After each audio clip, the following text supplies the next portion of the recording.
Happy Monday. Happy Monday Night Live.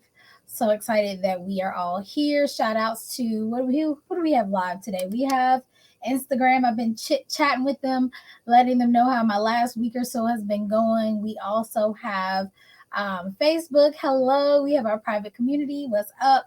And we also have LinkedIn in the house.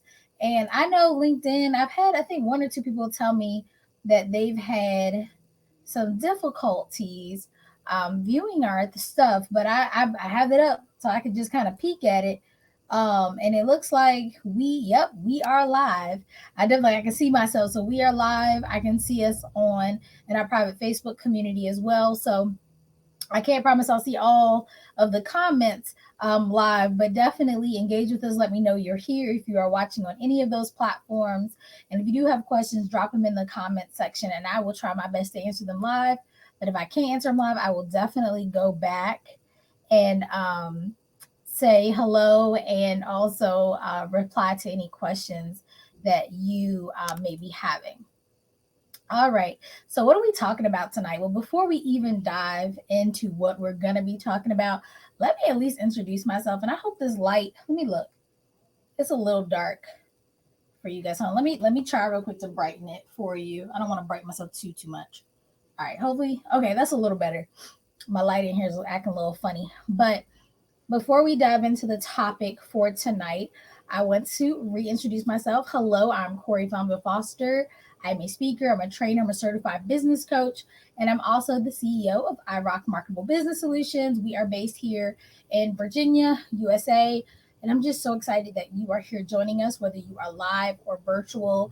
Our company is all about supporting small business owners, especially coaches and consultants, as you figure out what you want to offer, who you want to sell to, and then how to consistently implement your sales and marketing plans, but doing all of that on a shoestring budget. That is our mission, that is our goal, and we have been just striving and implementing that goal. I'm really excited. It's not just a mission, right? I feel like sometimes when you say mission, you think like this thing out here that you may or may not ever achieve, but we're actually out here living our mission. We have supported so many small business owners all over the country, in so many different various ways, and I'm just proud to be a small part. I know I'm the coach, but a small part of this amazing community. Shouts out to all of our 2023 experts who have been here, boots on the ground, giving amazing content and value. Anybody who has collaborated with us, anybody who's going to be collaborating with us, we have not given up on the year yet. We have some amazing things in the pipeline for you guys. So just definitely stay tuned. I'm not going to talk too long about our business. If you want to check out more about who we are at iRock, definitely check out our website.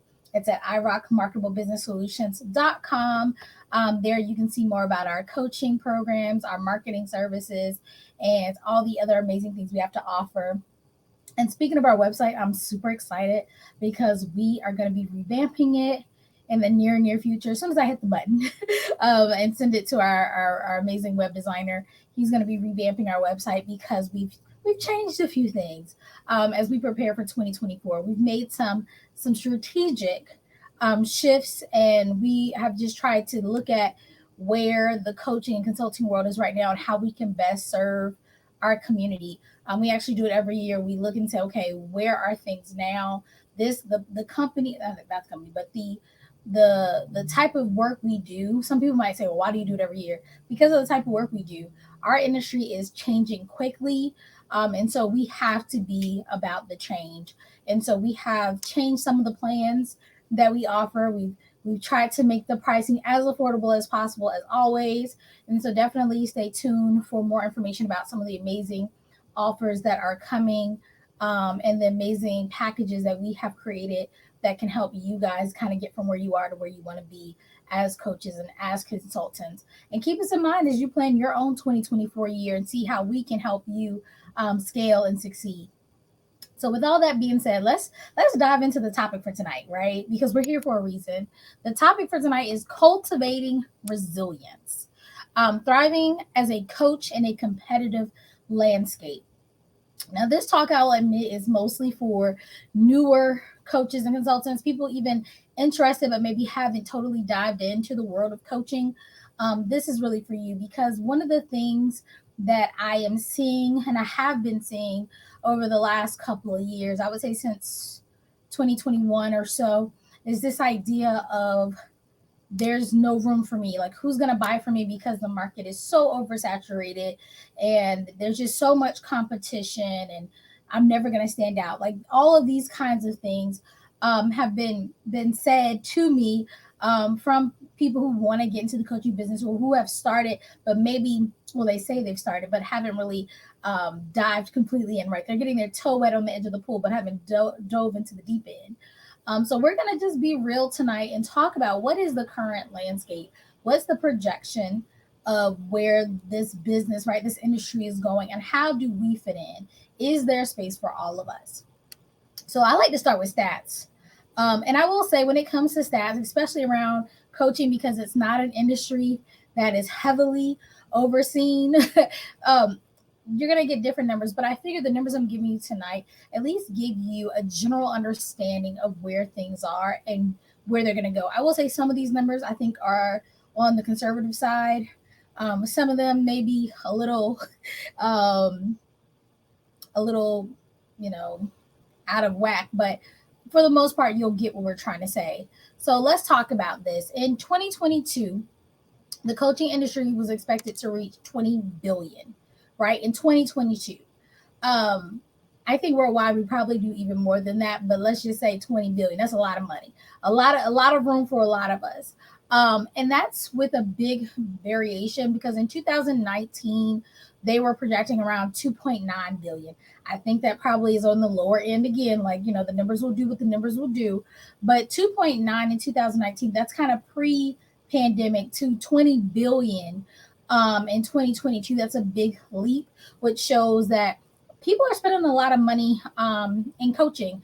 Business coaching in 22 was at about 14.2 billion, life coaching 1.4 billion, health coaching 14.5 billion. Again, huge numbers in the coaching business.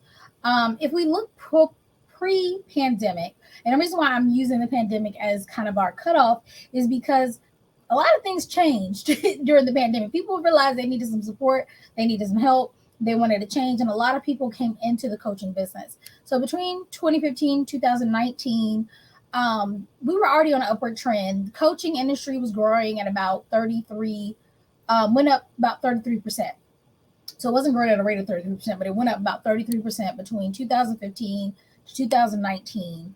Um, and let's see here, the US coaching industry was growing at a rate about 5.4 annually, right? And that's with 1/3 of all coaches being based in the US. So most of the coaches in the world are based in the US, and we're growing at about 5.4%. I think that number is probably a little low as well. But the good news is, so we know there's a lot of money out there to be made because it's a big industry. We know that it's growing, right? More people are coming into it. We know that most of you guys are US based. Most coaches are coming from where we are. But the good news is that about 80% of coaching clients say that they've had positive, right, improvements from being coached. So it's a booming industry. It works, right? What we do works. It helps people, and it's consistently growing. And I think I say this all not to just give you random numbers, but to say, don't be afraid that there isn't enough space, right? The numbers every year, we're bringing in more and more, right? We're bringing in more people, but the numbers are growing. It'd be different if it was saying the amount coming in is starting to decrease while the amount of people going in are increasing. No, the amount of money that we're bringing in is increasing. The amount of people who are you, or I should say, are becoming coaches is increasing, but also the people's rate of happiness is also increasing, meaning more people will then also start using coaches. So it's all a positive to me. Now, there's all different types of coaches, and I'm only saying this because some of you, again, may be trying to figure out where you fit into this. We have life coaches, relationship coaches, health and wellness, group coaches, transitional coaches, small business coaches like myself, leadership, executive coaching, parenting coaching, couples coaching. The list goes on and on and on. And these can all be translated over to consulting as well. When I think of coaching, I think of person to person. When I think of consulting, I think of person to business. All right. Now, all this information, great. You want to be a coach. I hope that's what we get to after all that. You decided what kind of coach you want to be. Most of you have already decided that, but I just wanted to cover our bases. And you all agree there's enough room for us all. Well, what do we need to do to be successful in this landscape, right? This ever growing, ever changing, quickly evolving landscape. Well, I believe you have to start with mindset. And I say this, I wasn't always big on talking about mindset because I'm a person of action. I like to say, okay, we're going to just get it done and worry about the mindset later. And for a lot of things, I still believe that because I think sometimes when we wait on our mindset to catch up, sometimes we're waiting and we're not getting things done. But for the purposes of this talk, I do want to take a moment because mindset is important because some of you are again putting that toe in the water but not diving in, and it's because I think you're lacking one or both of these mindsets that are just so important for you to be successful in this business, right? The first mindset is a growth mindset, and if you've been at any of my talks, you know I like to read a good definition. So what is a growth mindset? It's the belief that one's abilities, intelligence, and talents can be developed or improved over time through dedication, hard work, learning, and perseverance, right? So many of you are walking around here with a scarcity mindset. Is there enough out there? Is there enough clients in this niche? Is my niche too small that I won't get enough people? Is my product good enough? It's just all these negative, doubtful things that you guys are walking around with. You need to change your mindset and have a growth mindset and say, I'm amazing. I got the skills. I know that I can do this. I know that the customers are out there. I just need to go and get them. The second mindset I want you guys to really make part of your identity is a resilient mindset. And that's the ability to adapt and bounce back from adversity, stress, and challenges. It involves developing a set of attitudes, okay, and thought patterns that enable individuals to effectively cope with difficulties, setbacks, and significant life changes. Guys, if being an entrepreneur was easy, everybody would do it. And I know that sounds very cliche, but it's true. Being an entrepreneur is hard. Your business will be successful or fail on your shoulders. It is hard. It is challenging, but you can do it. And when you have a resilient mindset, when things get hard, when it looks like there's no, positive thing in sight, when you are sitting here trying to figure out how you are going to keep doing this thing you love, you have to have a resilient mindset where you say, you know what? This isn't the end for me. This is just a stumbling block, right? This is just a hurdle I need to jump over. I need to push out of my way. I need to go around. I need to build a tunnel under. I need to plow through. That's the mindset you need to be successful. Guys, when I started my business, and I've talked about my story and my journey before, I literally was coming out of a situation where I had been in the medical field for years, happily and gainfully employed, told I was going to go blind, and ended up trying to figure out what was next for me. I had started a little business, made a little bit of money, but I knew there was more out there, right? I knew I was capable of more. And so I just jumped into this new industry I knew nothing about, right? I tell everybody I became a VA, and I just shot out a message, right? It was like, hey, this is what I'm doing. If you need me, I'm here. I got you. And I had that mindset of like, I'm going to figure this out. Some of you need to realize you're going to figure this out. You may not have all the answers at this moment. I get it. It's scary, but you will figure it out.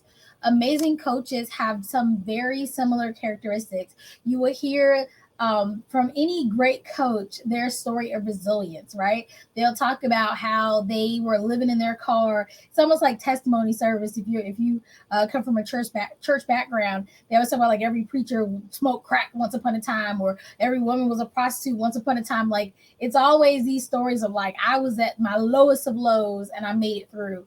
Now, I don't want you to have to go to your lowest of lows, but just realize that it's going to be hard. It is going to be hard. It's going to be tough.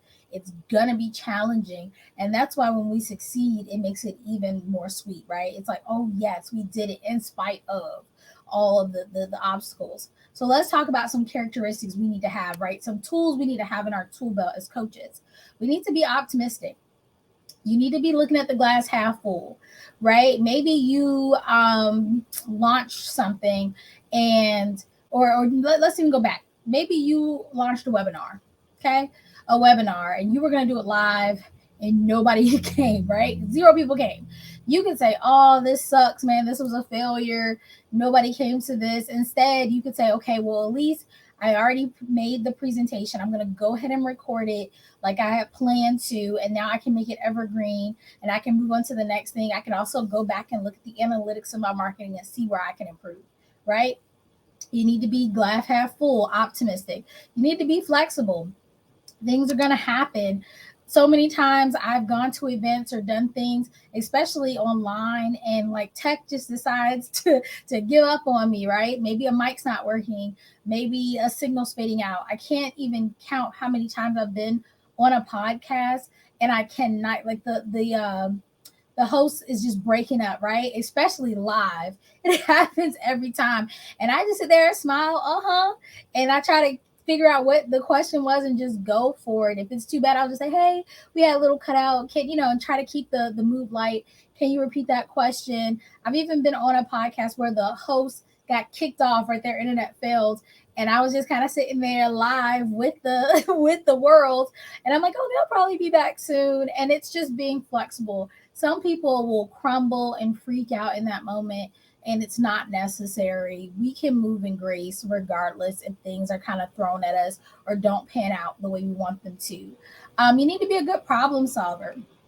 You have to stop thinking like your corporate or 9 to 5 job when you were told what to do, when to do it, what time something was due, what you need to do on Monday, Tuesday, Wednesday, Thursday, Friday. You need to be a problem solver. Things are going to pop up and you're going to have to think on your feet. That kind of goes to also having emotional intelligence.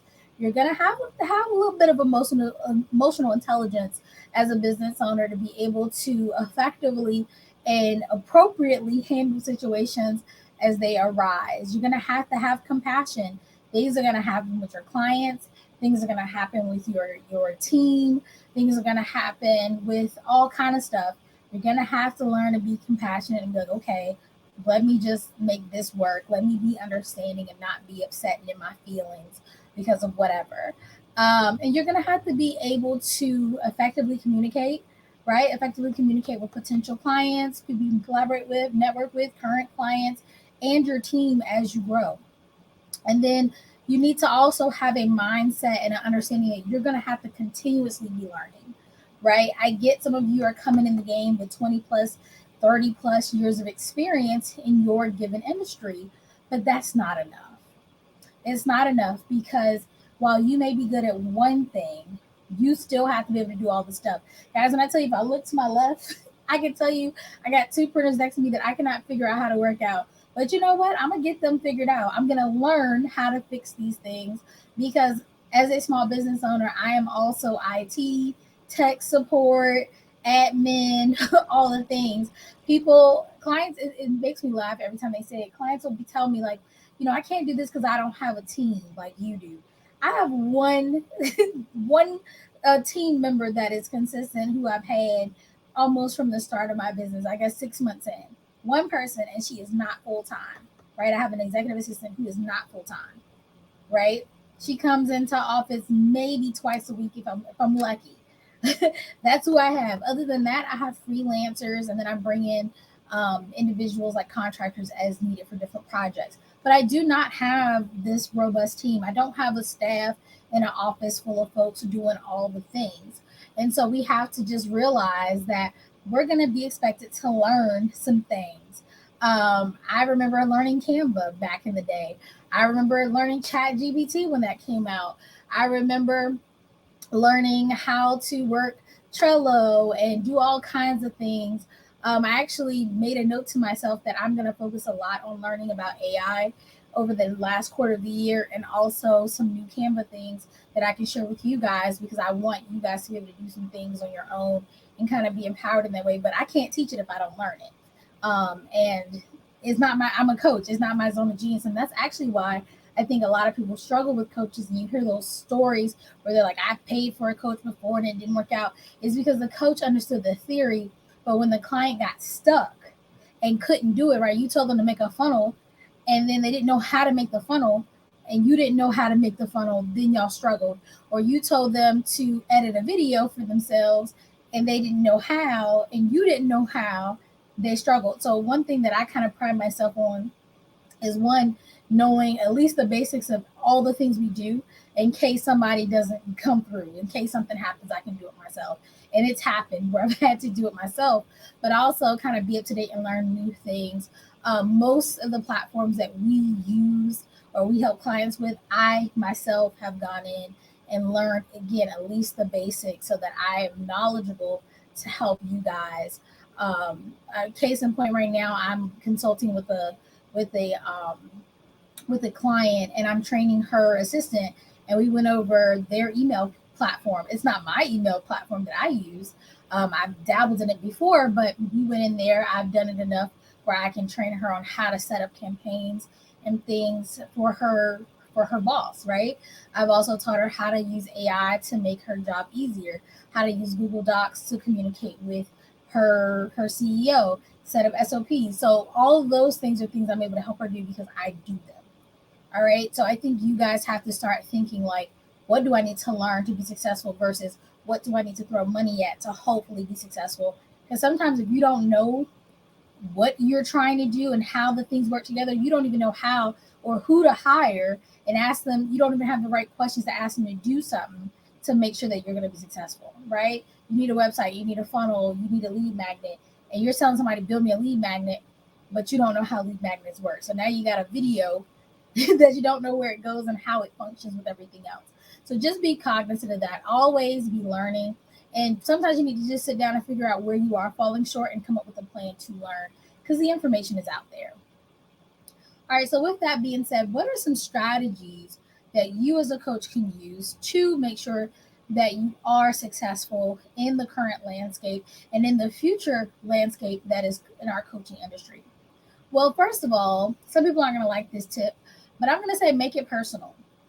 We talked before about building that know, that like, and that trust. And it's important. You need to be authentically you because most of you, if not all of you, don't have the funds to run these kind of ghost ads for just a company, right? You don't have that much money to throw at the wall and see what sticks. That's just not where you guys are. So you need to be personable so that people can like you, right? They can learn more about you, they can trust you, and then they can invest in you, which means they're investing in your company. I want you guys to start thinking about where you invest your money.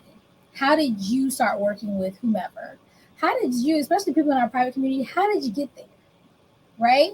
It wasn't by a ghost, it wasn't by happenstance. Most of you got invited into that community. Most of you got private messages, right? Or knew somebody who knew me or my team or our work.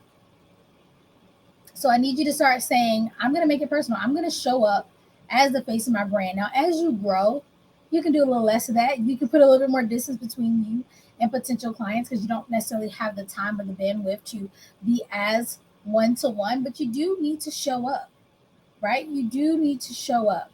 And there's a way to do it without giving out all your time and energy, but you do need to show up as the face of your brand so that you can build that know, like, and trust and show up authentically so that people who will connect with you will actually have the opportunity to get to know you in a real way and make those connections. I also want you to use real stories, right? Real success stories.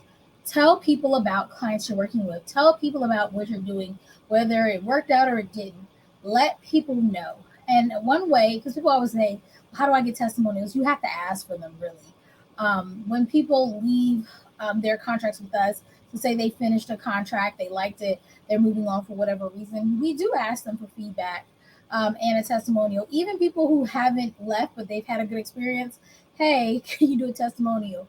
I will tell you this one thing I've learned over the time that I've been doing business, and I actually need to do better. I'm gonna just be real, be better about myself. Is just asking them, like, if we're on a Zoom, be like, hey, can I record that? Can I record that right now? Because people will just get busy, and they're not doing it on purpose. It's just not the top of their mind. They're happy with what you've done, and they moved on. Now, if somebody was upset with you, they'd definitely be more likely to let you know and to let everybody else know. But if you want to leverage testimonials as a part of your business strategy, as a part of your marketing strategy, your sales strategy, you need to ask because if you don't, you're going to get very slim to no testimonials back from current clients.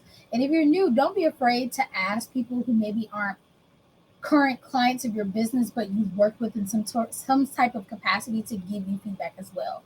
Maybe it's just character feedback, like she was really nice, she helped me through a tough time, or what have you. Because you got to start somewhere. All right. So then I want you to identify and share what makes you unique, you or your company unique, right? What's your differentiators? Why should people pick you over other people?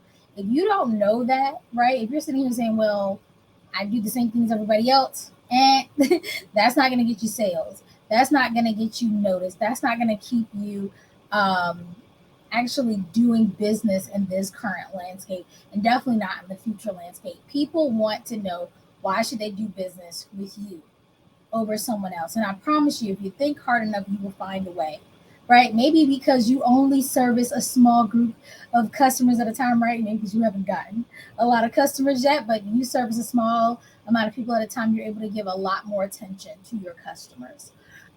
Maybe because you are a new grad, you have the newest information straight out of school that can support your person, whatever. Maybe you are certified in something really unique. Maybe you again have years of experience. Maybe you have been a part of different programs. I had a client once who served on a committee under the Obama administration. Like, wow, that's pretty cool. So go back and look at that resume, that CV, figure out why you're unique. Look at your business model, look at your business plan, and utilize those things and share it with others. Don't keep it to yourself. Share with others, brag about yourself, and tell people why they should choose to do business with you instead of other people. I'm a business coach. There are tons and tons of business coaches out there. But one thing that's unique about me is how I got into business, right? I have a real experience that my clients can relate to as not having capital, right, to start a business, not having all the skill sets to run a business, not having a college degree in business, right? Kind of having this passion, having this calling, and then going for it and learning as I went and doing everything on a shoestring budget. Like that is what connects me to my clients. And instead of them going and paying somebody a ton more money just because they look super fancy, that doesn't always resonate with them because that person may have not had the same struggles. They may have gotten gifted money. They may have left a really high paying corporate doing business, so they had the funds. They weren't stressed about paying their mortgage and keeping the lights on and paying for groceries and running a business, right? They don't know how to get people through those situations like I do because I've done it, right? I always tell people less than a decade ago, I was living in income based housing. Kid you not. I had a futon, a bed, and a crib, and a fork and knife, spoon, and a plate. Like that's where I was about a little over 10 years ago. A little over 10 years ago, and now I'm a homeowner. I'm sitting. This is my in my home. I have a home office that we've created into a studio space. Like and I'm not saying this to brag. I'm saying because it's a part of my story. And if somebody is sitting on the other side of the screen and they're hearing, like, maybe they are currently in income based housing, but they want to start a business, and everybody around them's like, girl, you could never because this is where you are, is totally possible. It's totally possible. Okay. So definitely make sure that you understand what is unique about yourself. And if you're still struggling, or if you're not, I do suggest you make your own framework or your own assessment, your own way about doing things, right? Your own way of getting people from point A to point B and sharing that as well, because that again will set you apart from your competitors. Because again, there may be other small business owners that help people on a shoestring budget who also got into business in a very unique way, but they don't have my framework. They don't use my ARC framework, along with all the new frameworks that we have that'll be launching 2024. Little plug there. And so that sets me apart as well. All right. So focus on your core values and passion. Don't go out here trying to make money for the sake of making money.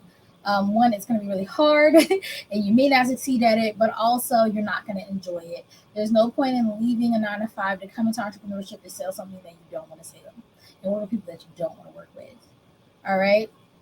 Make sure you're staying up to date with trends in your industry. For instance, I do marketing. That's part of our business. That's where we actually started with marketing services.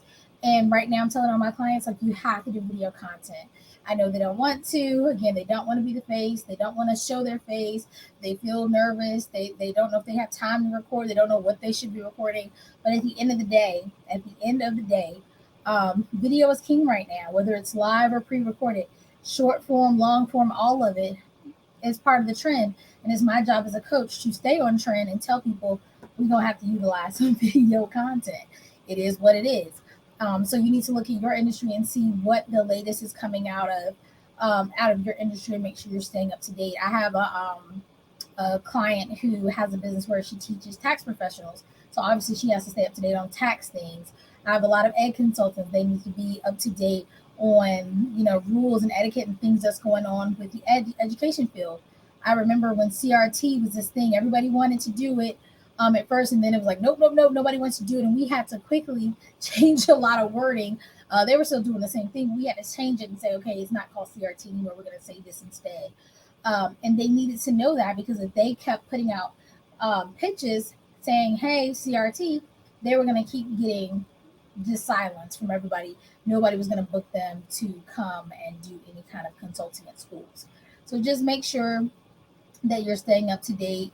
And always, whether it's on your platforms or others' platforms, make sure you're setting yourself apart as an industry leader, as an expert, as an educator. We have to be putting out value content, whether it's through our social media, our email list, podcasts that we appear on, our own podcasts, books, whatever the case may be. We need to be seen as subject experts, because again, that know, like, and trust. If they believe in what we're saying, if they like how we're saying it, then they'll be more likely to trust us and do business with us. All right, so if you're doing all that, how do we add to this for endurance? Like, we don't want to do business well just this year or just this month. We want to have longevity in this landscape, in this coaching industry. Well, I'm going to give you just 4 quick tips to work on the endurance, right? That longevity of being a successful business owner for a long time. A lot of businesses fold in the first 2 to 5 years, right? A lot of people never even see profit, which is very scary for a lot of people I know. But you can create a space where you know that you will be able to endure regardless of kind of what is thrown at you. And the first thing I will say is build your own communities. It is too easy out here for a platform to be up one day and disappear tomorrow. So instead of saying, okay, I'm going to only build on LinkedIn, I'm going to only build on Twitter or whatever it's called now, I think it's called X. Instead of saying that and putting yourself in a very vulnerable place, make sure that you are bringing people in from whichever avenues you want, but that you are making it so that you have your community in a place where you own it, right? That is yours. And it doesn't mean it has to be like an app you create, but that, like, I pay for Kajabi, right? That is where my email list is had. And I also make sure I save my email list off of Kajabi as well. So if Facebook disappears tomorrow, right? It could, something could happen. You never know. I would miss this community, my private community, but however, everybody who's joined our email list, I still can reach out to them, and they don't have to worry about where I am. I've had clients get kicked off of platforms, lose their platforms. My assistant actually last month, something happened and her Facebook just kicked her out, and she could not, like, it just disappeared. It didn't exist for a while. And she was just like, oh my gosh. And then I thought to myself, like, oh my God, I would lose my mind if that happened to me. But we have to be prepared for the what ifs as entrepreneurs. So just make sure that your goal when you are speaking at different engagements, when you are posting on social media, appearing at different places, that you are trying to build your own community, your own list outside of social media where you can still connect with people if something were to happen. Okay, so just keep that in mind. Nurture leads on your own platform. That kind of goes back to what I was just saying. Make sure that you are building that email list. That is a place where you can proactively and kind of be on the offense and reach out to individuals.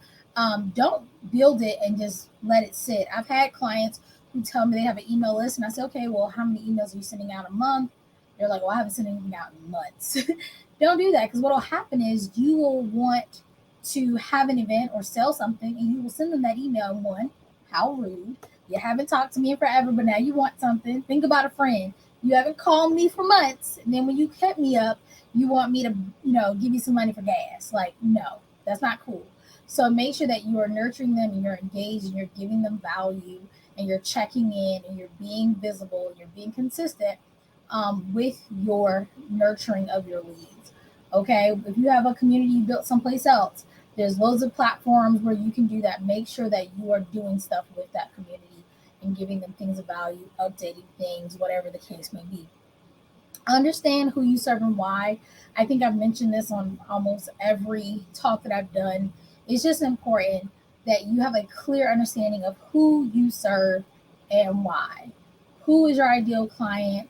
Know everything there is to know about them, and everything that you do should stem from that. Stop deciding to make a random product or service without thinking about who it is that you are actually serving, that you're actually been doing business with, that you left your 9 to 5 to service. So keep that in mind. And then lastly, don't forget to invest in yourself. If you are a coach or a consultant and you have never invested in a coach, I just don't understand because how can you think someone will want to invest with you if you have not even made that investment? A lot of you are pricing yourself low because the number that you're really worth sounds too big, right? You're like, I would never pay $10,000 for a coach. That sounds so low right now. I'm sorry. I'm like 10,000. That's not a lot. But yeah, you'd be like, I would never pay $10,000 for a coach. Well, then why would somebody pay you $6,000? Right? Why would somebody pay you $10,000? Right? So you have to keep that in mind. Invest in yourself. Every coach needs a coach. And even if you're not investing in coaching, invest in education. I know for me, I've invested. Whew, I'm not even gonna say out loud because my husband may see this one day. I've invested tons of money in coaching yearly. Some coaches I've had have overlapped, and I've had multiple coaches in the same year. I've had the same mentor pretty much since the beginning of my business. Not to mention all the courses, webinars, conferences, books, YouTube videos, podcasts, all these things that I have consumed, and a lot of things in which I have invested in. Not to mention all the equipment and things. I was actually talking to a good friend earlier today, and I was like, people, they want to do this, but they don't realize like the investment that it makes. And I'm not saying you have to buy everything at once, right? I definitely didn't. But just to talk to you guys right now, I've invested in StreamYard. I have a phone. I have another ring light that my phone is sitting in. I have this big old monitor because I'm visually impaired. That was a $2,000 computer. I don't know about y'all. That hurt my feelings when I paid for it. I have another ring light sitting there. I have a second monitor sitting next to me. I am standing at a standing desk. We recently painted this wall. We had to buy the pictures and all the stuff, not to mention all the other things in here, so that I can show up the way I want to. And again, I'm not saying this to brag, and I'm not saying this to make you feel like you have to spend all your money, but you do need to be prepared to invest in yourself. You do need to be prepared to spend some money. I speak about shoestring budgets all the time, but I don't speak of everything being free because everything isn't. When I started my business, I definitely, the first month or two, I didn't spend any money. Actually, I think probably the first 3 months or so, I didn't spend any money. But I realized quickly that I needed to invest in some things that could help me out. I couldn't spell worth nothing. I needed Grammarly.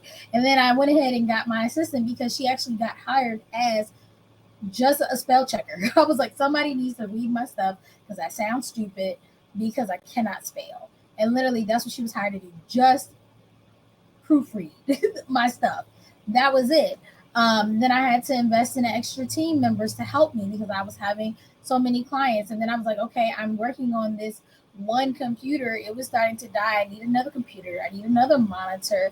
I need better lighting. I need better sound. I need this. I need that. I need backdrops so I can take my own pictures because I can't afford a photographer.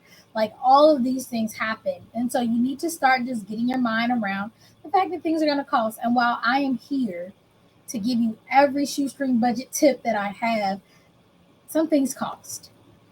Some things do cost. And as you get more into your business, you're going to have to just start planning for it, right? You're going to have to start planning for it. I did a a video content day. It was like a 4 hour video content day. And I'm telling you, it cost me more than $1,000. I'm not gonna say exactly, but just know it cost more than $1,000 for 4 hours for somebody to take video content of me. A lot of you want to do this. You want to like I get people that send me video, Instagram people and all this stuff. And they're like, oh, look at this. I want my stuff to like this. Again, I can teach you how to make it work until you get some money in your system. But eventually, you're gonna have to get to that mindset of, yeah, it does cost. It does cost, and that's why you have business plans, and you have budgets, and you have financial planning when it comes to your business. Yes, we can start from zero, and we can make it work, and we can get clients. But as you grow, you will have to invest. So just go ahead and get into your mind now, and realize that everything isn't free, low cost. Some things cost. A lot of people come to me and say, I want to run ads. Okay, how many thousands of dollars do you have to spend per month? Huh? Yes, well, I only want to spend about $100, $200 a month. Then we don't need to do ads. I have to be real sometimes. We can do ads, but we have to make enough money. Let's put together a plan to make the money to be able to pay for the ads. All right. So don't be afraid to invest, and don't think that you can't afford things before you know that you can't afford them. That's something that I used to do. I used to count other people's pockets, and I would count mine a little too early. And so I know I can't afford that. You'd be surprised. You'd be surprised. One thing that I learned that makes me very comfortable nowadays with investing in things that are higher ticket is I always like to make my money back. I don't even care if the product is good or not. I'm gonna make my money back. And I remember even when I first started my business, I think in the first 6 months, I invested in a program. I think it was less than $100, 90-day program, and I was like, I'm gonna make my money back. And I did so good in that program. It was a beta test that the person who ran the program ended up saying, hey, I'm gonna pay you to help me with the tech part of the program. So I made that money back, and then I almost tripled my income from the information I got from that event. All right. And then that person, as my business grew, ended up coming to me to get some marketing done. So I made my money back. And I've done it with every coach and every program that I invested in. Whether or not I implemented everything they said, I just knew I spent this money, I'm going to make my money back. And so you need to start saying, I'm willing to invest in what I need to do to be successful, and I'm going to make my money back. Stop worrying about, even if their program sucks, you're going to learn what not to do. And you're gonna make your money back. So I'm just being, I laugh because it happens sometimes. You're like, oh God, this was garbage. But you make your money back. You just have to have, again, it's all about mindset. So I do encourage you, not that my stuff is trash, my stuff is great. But I do encourage you, especially as you go in and plan your 2024 year, let us know how we can support you. We are here to support you where you are now and really understand where you're trying to go and give you the tools and strategies to get there. That's literally the whole premise of our brand. And we do things on a shoestring budget. So I don't mind telling you how much something costs. We don't have like games and stuff. We have our prices are our prices. And if we can't get you in where you want to be, we'll tell you what you can do to get where you want to go. To be able to pay for it. If you've ever been on one of my calls, my consultation calls, if I say a number, you're like, I don't know. I'm like, all right, well, look, here's 3 things I think you can do over the next 30 to 90 days and come on back because you'll have the money you need to invest. And my clients get their money back because I tell them, hey, this is what you need to do. let's get it done. Um, so with that being said, definitely if you haven't booked your free call, definitely do so. Right now we're still doing free mini brand audits. So those are totally available to you free of charge. What we do is our team members review kind of what you're doing from the perspective of your potential client. So we go and look you up. We look at all your links, your social media, and we give you a synopsis, right? An audit of what you got going on. And then we give you some simple things that you can do to improve all the stuff that you're doing right now, right? Not buying any new software, not doing anything crazy. Just how can you tweak what you already got going on to make it even better? All right. So that's completely free to you. You just got to book it. Definitely just reach out to me if you are interested, and we'll get you squared away and set up for that free mini brand audit. But with that being said, guys, that's it for tonight. That's it. We've covered it all, and I hope you understand now more about the landscape of the coaching industry and how you fit in, and how there's definitely enough room for all of us to be successful within this industry. And I'm going to give one little last challenge to you guys besides booking your free brand audit call. If this information has been helpful to you, encouraging to you, motivational to you, or you just like the way I sound, I'm going to ask you to just share whatever link, wherever you watching this now, whether it's Facebook, LinkedIn, wherever, even if the replays on YouTube.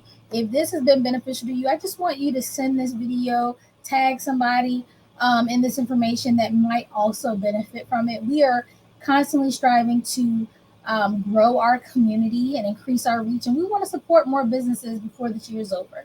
So please do share with somebody, like tell a neighbor to tell a neighbor about iRock Marketable Business Solutions. And again, if you want to learn anything else about us, definitely go to iRock, that's IROC, marketablebusinesssolutions.com, and check out what we have to offer. We're pretty cool, I promise. All right. You can know, like, and trust us. But with that being said, guys, I'm gonna let you go. Have an amazing rest of your day, and we will see you back here every Monday at 6 p.m. Eastern Standard Time. Have a great day.